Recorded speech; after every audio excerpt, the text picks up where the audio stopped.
বেহালা থেকে এসছেন।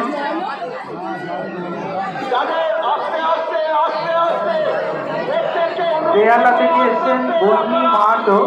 আপনার বাড়ির লোক খোঁজাখুঁজি করছেন। আপনি যেখানে থাকুন না কেন মায়ের মন্দিরের সামনে চলে আসবেন।